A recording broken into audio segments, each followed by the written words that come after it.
স্বপ্ন বিশ্ববিদ্যালয়ে ভর্তি কোচিংয়ের সুপ্রিয় শিক্ষার্থীবৃন্দ, তোমাদের সবাইকে জানাচ্ছি স্বপ্ন কোচিংয়ের পক্ষ থেকে প্রীতি শুভেচ্ছা। আজকে আমাদের প্রথম অনলাইন ক্লাস হতে যাচ্ছে।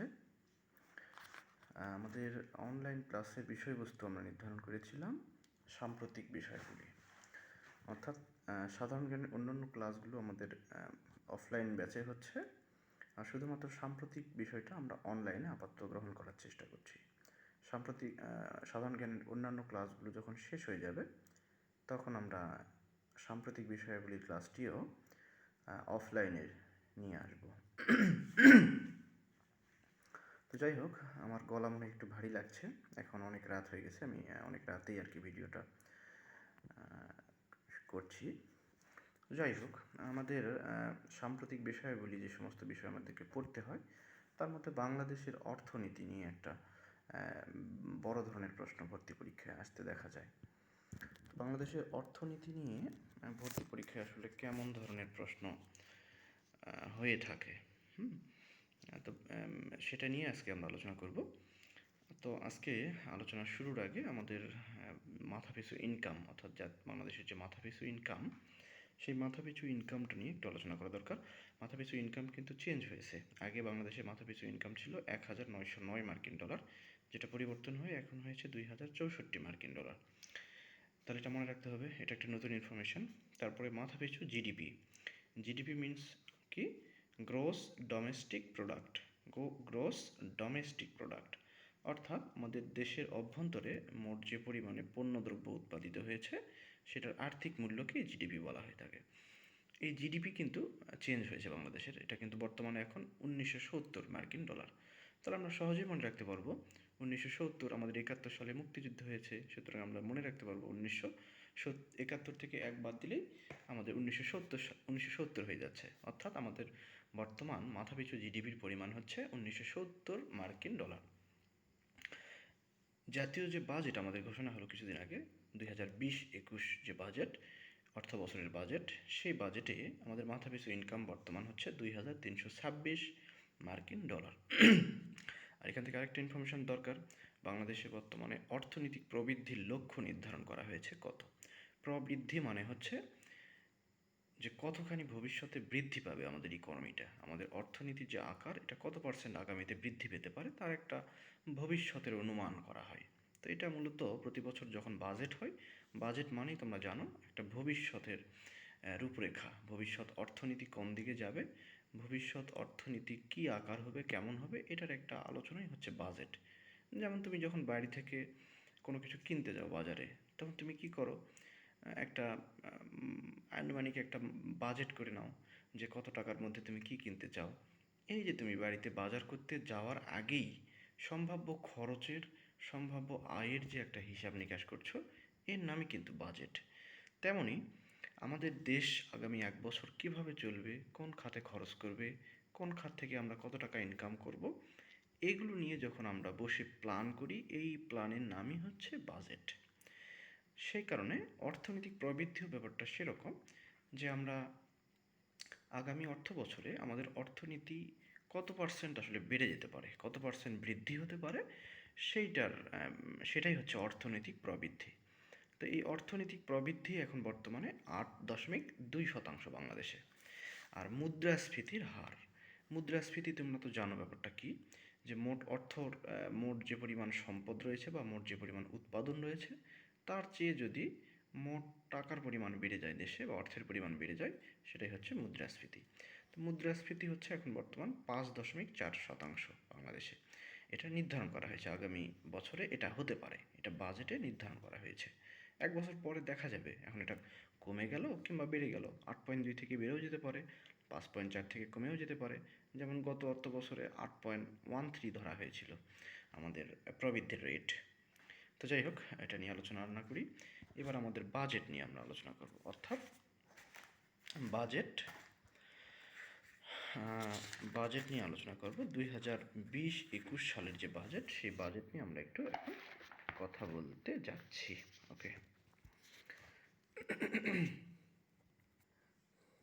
ওকে, তাহলে আমরা কি নিয়ে আলোচনা করতে যাচ্ছি? বাজেট নিয়ে। আচ্ছা, তাহলে বাজেট নিয়ে আলোচনা করতে যাব।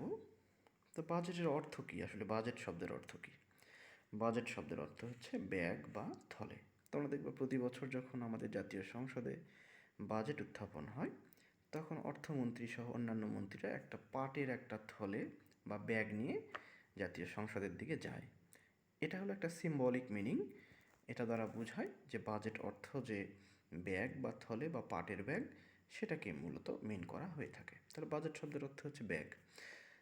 বিশ্বের প্রথম বাজেট লাগবে না, এটা উপমহাদেশের প্রথম বাজেট, অর্থাৎ আমাদের ভারতীয় উপমহাদেশের সর্বপ্রথম বাজেট উত্থাপন করেন লর্ড ক্যানিং 1861 সালে। এটা তো আমরা ইতিহাসে পড়ে এসছো। আচ্ছা, আরেকটা বিষয় জানা দরকার, সেটা হলো বাংলাদেশের অর্থ বছর কাকে বলা হয়। অর্থ বছর, অর্থ বছর মিন্স আমরা কিন্তু আমাদের মেইন বছর ধরি জানুয়ারি থেকে ডিসেম্বর। জানুয়ারি মাসে আমাদের বছর শুরু হয় আর ডিসেম্বর মাসে আমাদের বছর শেষ হয়।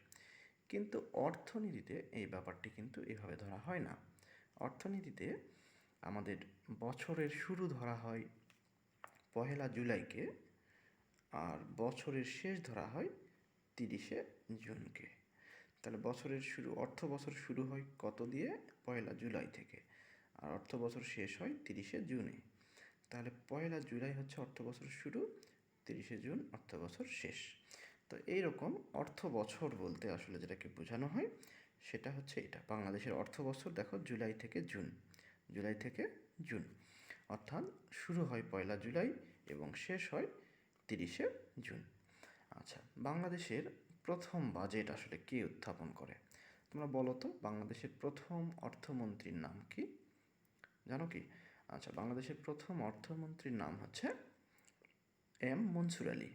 তাহলে এম মনসুর আলী কিন্তু বাংলাদেশের প্রথম অর্থমন্ত্রী বাংলাদেশ সরকারের। কিন্তু ওই যে সরকারের তিনি অর্থমন্ত্রী ছিলেন, সেই সরকারটা ছিল বাংলাদেশের অস্থায়ী সরকার। অস্থায়ী সরকার মানে ওই যে 1971 সালের 10 এপ্রিল মুজিবনগরে যে সরকার গঠিত হয়েছিল সেটি হচ্ছে অস্থায়ী সরকার। তো এই অস্থায়ী সরকারের আমলে সেই সময় আসলে সেই ধরনের একটা বাজেট উত্থাপন হয়েছিল, কিন্তু সেই বাজেটকে জাতীয় বাজেটের অন্তর্ভুক্ত হিসেবে করা হয় না বা ধরা হয় না। এই কারণে স্বাধীন বাংলাদেশে, দেশ স্বাধীন হওয়ার পরে ওই নতুন আবার একটা ইলেকশন হয়। নতুন ইলেকশনের মাধ্যমে নতুন মন্ত্রণালয় গঠিত হয় এবং সেই মন্ত্রণালয়ের অর্থমন্ত্রীর দায়িত্ব পান আমাদের তাজউদ্দিন আহমেদ, যিনি অস্থায়ী সরকারের প্রধানমন্ত্রী ছিলেন। উনি কিন্তু আবার দেশ স্বাধীনের পরে অর্থমন্ত্রীর দায়িত্ব পান। তো এই অর্থমন্ত্রী তাজউদ্দিন আহমেদ ইনি কিন্তু প্রথম বাজেট উত্থাপন করে স্বাধীন বাংলাদেশের। কেমন? তাহলে কত তারিখে? 30 জুন 1972। এই তারিখটা তোমাদেরকে মনে রাখতে হবে, পরীক্ষায় প্রশ্ন আসবে বাংলাদেশের প্রথম বাজেট পেশ হয় কত সালে, কত তারিখে? 1972 সালের 30 জুন বাংলাদেশের প্রথম বাজেট পেশ হয়। প্রথম বাজেটের আকার কত ছিল, মানে মোট কয় টাকার বাজেট ছিল বাংলাদেশের প্রথম বাজেট? সেটা হলো 786 কোটি টাকা। আমরা কিন্তু অনেকেই মঙ্গলসূচক শব্দ বা অনেকেই কিন্তু খাতার উপর এরকম লিখে থাকি 7, 8, 6 বিসমিল্লাহ হয়, এরকম লিখতাম না আগে আমরা ছোটোবেলায় খাতার উপরে? বিসমিল্লাহ কথাটা লিখার মানে ফোকাস করার জন্য আমরা এই শব্দটা লিখতাম। এটা যে আসলে কেন 7, 8, 6 এসছে আমি জানি না, বাট 7, 8, 6 দিয়ে আমরা এটা মনে রাখবো। আমাদের বাজেটের আকার হচ্ছে 7, 8, 6, অর্থাৎ 786 কোটি টাকা। এটা বাংলাদেশের প্রথম বাজেট, সর্বপ্রথম যে বাজেটটি হয়েছিল সেই বাজেটটি। ওকে, তাহলে এখন প্রশ্ন হচ্ছে যে সবচেয়ে বেশি বাজেট উত্থাপন করে কে? আমাদের যতগুলো অর্থমন্ত্রী গত হয়ে গিয়েছেন তাদের মধ্যে সবচেয়ে বেশি বাজেট কে উত্থাপন করেছিল আমাদের জাতীয় সংসদে? তাহলে সর্বপ্রথম বাজেট উত্থাপন করেছিল, সবচেয়ে বেশি বাজেট উত্থাপন করেছিলেন যিনি, তিনি হচ্ছেন আমাদের এর আগের এক্স অর্থমন্ত্রী আবুল মাল আব্দুল মুহিত। তাহলে আবুল মাল আব্দুল মুহিত সাহেব উনি হচ্ছে সবচেয়ে বেশি বাজেট উত্থাপন করেছে, মোট 12 বার। আরেকজন বিএনপির আমলের একজন অর্থমন্ত্রী ছিলেন, নাম হলো এম সাইফুর রহমান, উনিও কিন্তু 12 বার উত্থাপন করেছে।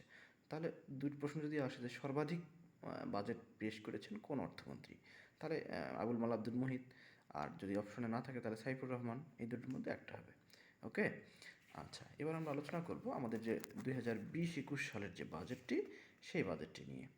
ওকে, তাহলে 20-21 সালে যে বাজেটটি, এই বাজেটটি বাংলাদেশের কততম বাজেট? এটা ভর্তি পরীক্ষায় একটা খুবই কমন প্রশ্ন, বারবার আসে ভর্তি পরীক্ষায়, খুবই কমন প্রশ্ন এটা, যে বাংলাদেশে এই যে বাজেটটি রিসেন্টলি উত্থাপন করা হলো 20-21 সালে, এটি আসলে কততম বাজেট? এটি হচ্ছে 49তম বাজেট।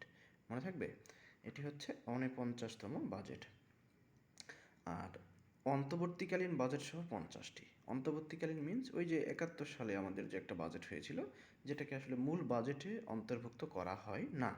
তাহলে মূল বাজেটে যেহেতু অন্তর্ভুক্ত করা হয় না, এই জন্য এটাকে অন্তর্বর্তী বলা হয়ে থাকে।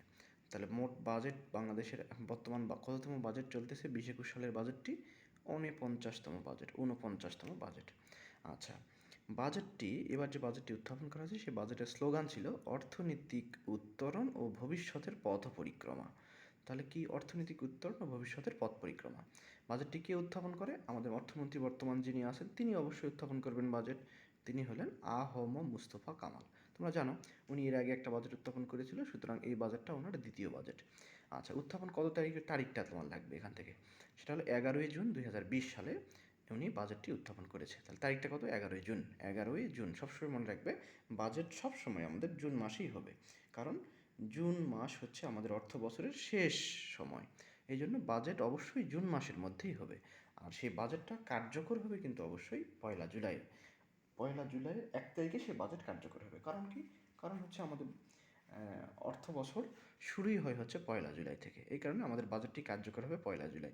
এখান থেকে প্রশ্ন এখন 3 ধরনের হবে, যে আমাদের যে 20-21 সালের বাজেটটি কত তারিখে উত্থাপন করা হয়েছে? 11ই জুন। এটি সংসদে পাস হয় কবে? 30শে জুন, অর্থাৎ আমাদের লাস্ট যেদিন অর্থ বছর সেদিন 30শে জুন। আর কার্যকর হলো কত? 1 জুলাই। ওকে, গুড। এবার যেটা নেক্সট আলোচনার বিষয় সেটা হলো বাজেটের আকার কত, মানে সর্বমোট বাজেটটি কত। মনে করো তুমি এখন বাজারে যাচ্ছ একটা সুন্দর ড্রেস কেনার জন্য, তোমার কাছে তুমি বাজেট করে গেলে যে আমি সর্বোচ্চ 2000 টাকার মধ্যে আমি ড্রেসটা কিনে আনবো।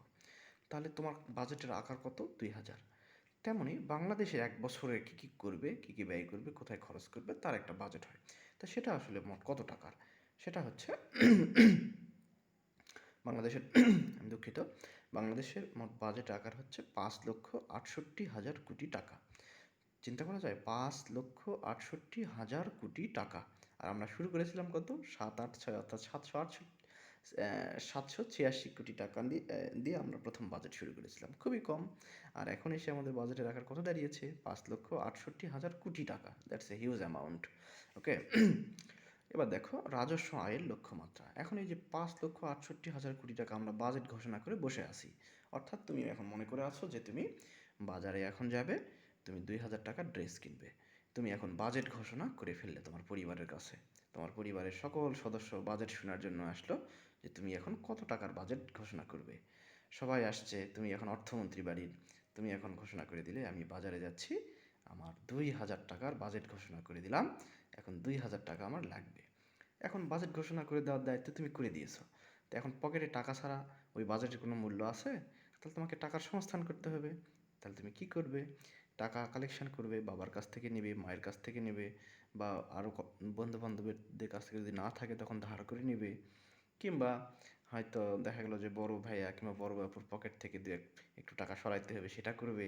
এরকম নানানভাবে তুমি তোমার এই যে তোমার যে অ্যামাউন্ট, সেই অ্যামাউন্টটা পূরণ করার চেষ্টা করবে। তেমনই বাংলাদেশও মনে করো যে বাজেট ঘোষণা করে বসে আছে। এখন তাকে কি করতে হবে?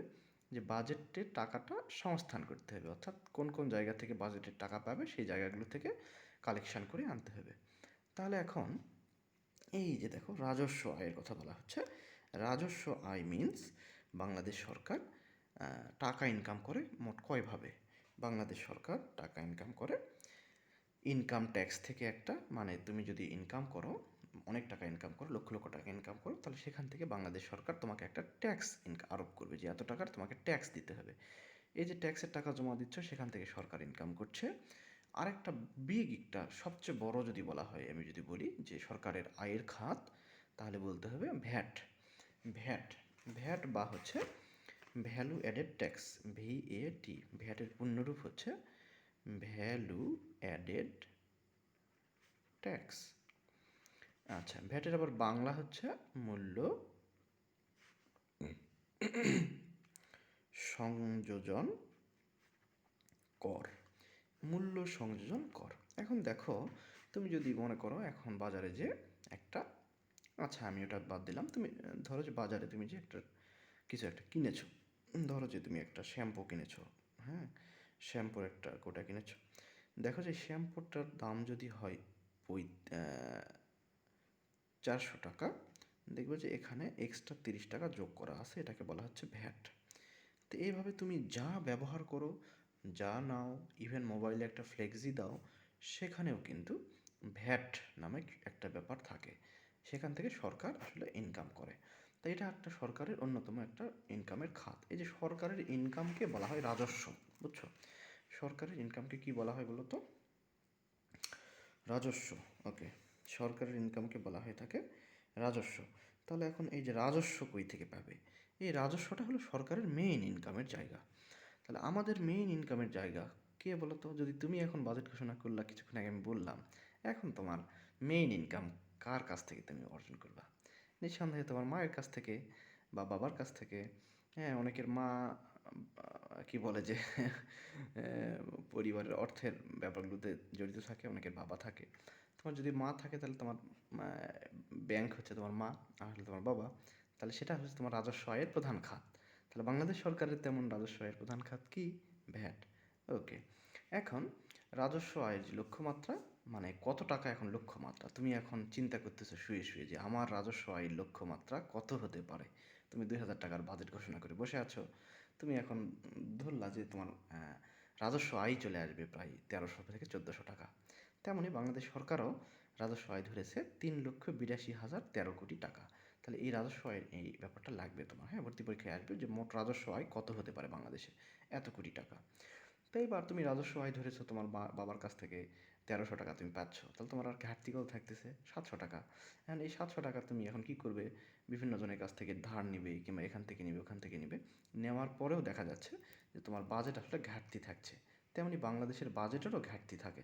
এই যে 1,99,000 কোটি টাকা, এটাকে তুমি যদি সহজে বলো 1,90,000 কোটি টাকা, এটা আমাদের ঘাটতি বাজেট। তাহলে পরীক্ষায় এটাও আসে যে বাংলাদেশের ঘাটতি বাজেট কত। তাহলে তোমার ঘাটতি বাজেট কত হলো? 700 টাকা। আর বাংলাদেশের ঘাটতি বাজেট হচ্ছে 1,90,000 কোটি টাকা। ওকে, এখন তুমি এই যে ধরো যে 2000 টাকা নিয়ে এখন বাজারে যাচ্ছ, বাড়িতে কিন্তু তুমি গল্প শুনিয়ে দিছো যে তুমি একটা ড্রেস কিনবে। এখন তুমি বাজারে যেয়ে এই ড্রেস কিনবে, তার পাশাপাশি তুমি আরও অনেক কিছু কেনার প্ল্যান নিয়ে বসে আছো।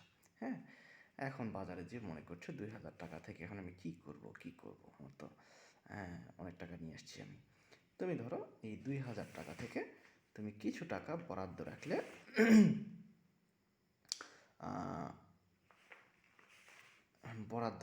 যে তোমার একটা সুন্দর ড্রেসের জন্য তুমি ধরো যে 1200 টাকা বরাদ্দ রাখলে। এটা হলো তোমার সর্বোচ্চ বরাদ্দ।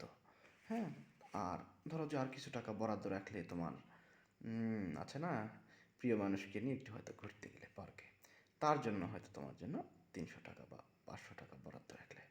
তো এই যে বিভিন্ন খাতে খাতে কিন্তু তুমি তোমার বাজেটকে বরাদ্দ করে দিচ্ছ।